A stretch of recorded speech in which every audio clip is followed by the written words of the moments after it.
सन 1990 उत्तर प्रदेश का रामपुर जिला, जिसमें एक गांव था जिसका नाम था प्रतापगंज, जो अपने प्राचीन इतिहास और रहस्यमयी कहानियों के लिए जाना जाता था। इस गांव में एक पुरानी हवेली थी जिसे लोग भूतिया हवेली के नाम से जानते थे। हवेली की दीवारों पर समय का असर स्पष्ट दिखाई देता था।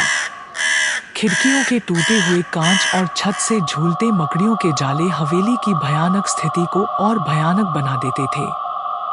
गांव के बुजुर्ग कहते थे कि इस हवेली में कभी एक समृद्ध परिवार रहा करता था, परंतु एक रात उस परिवार के सभी सदस्य रहस्यमय तरीके से गायब हो गए। तब से इस हवेली में भूत प्रेत का वास माना जाता था। गांव में रात होते ही हवेली से चीखना चिल्लाने की आवाजें आने लगती थी। कोई भी व्यक्ति रात को उस हवेली के पास जाने की हिम्मत नहीं करता था। हवेली का रहस्य सभी के लिए एक अनसुलझी पहेली बना हुआ था।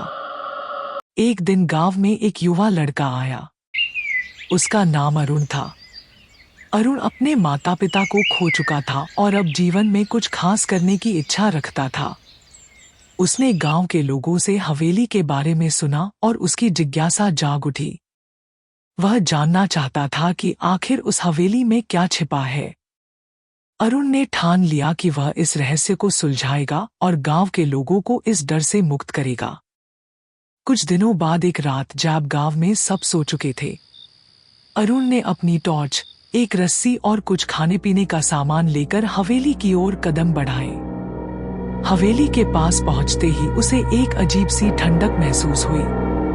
हवेली का बड़ा सा दरवाजा खड़खड़ाते हुए खुला और अरुण ने अंदर कदम रखा। अंदर का दृश्य और भी डरावना था। दीवारों पर पुरानी तस्वीरें थीं, जिनके चेहरे समय के साथ धुंधले हो चुके थे। फर्श पर धूल की मोटी परत जमी हुई थी और हर कोने में मकड़ियों के जाले थे। अरुण ने टॉर्च जलाकर आगे बढ़ना शुरू किया।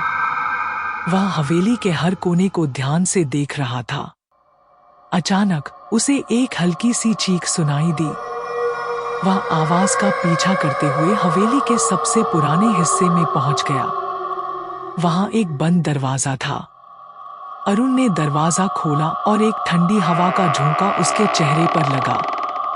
अंदर एक छोटी सी लड़की की तस्वीर टंगी हुई थी। उसके चेहरे पर उदासी थी और आंखों में आंसू थे। अचानक एक बूढ़ी औरत की आत्मा उसके सामने प्रकट हुई। उसकी आंखों में क्रोध और दर्द था। उसने अरुण से कहा, क्यों आए हो यहाँ? क्या तुम भी मेरी पीड़ा सुनने आए हो? अरुण ने हिम्मत जुटाकर पूछा, आप कौन हैं और यह सब क्या है? आत्मा ने बताया कि वह इस हवेली की मालकिन थी और उस लड़की की माँ थी। उसकी बेटी की हत्या इसी हवेली में हुई थी और तब से उसकी आत्मा इस हवेली में भटक रही थी। वह हर रात अपनी बेटी की आवाज सुनती थी, जो उसकी मदद के लिए पुकारती थी। आत्मा ने अपनी कहानी अरुण को सुनाई। उसने बताया कि उसका नाम राधिका था और उसकी बेटी का नाम परी था। राधिका और उसका परिवार इस हवेली में खुशी खुशी रहते थे।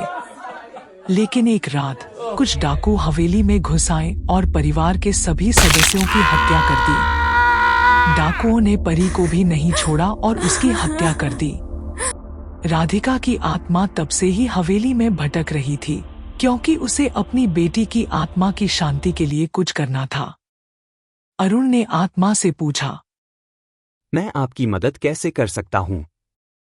आत्मा ने कहा, मुझे अपनी बेटी का शव चाहिए, जिसे हवेली के बगीचे में दफनाया गया था। उसे बाहर निकालकर सम्मानपूर्वक अंतिम संस्कार करो, तभी मेरी आत्मा को शांति मिलेगी। अरुण ने आत्मा की बात मानी और सुबह होते ही गांव के लोगों की मदद से बगीचे की खुदाई की।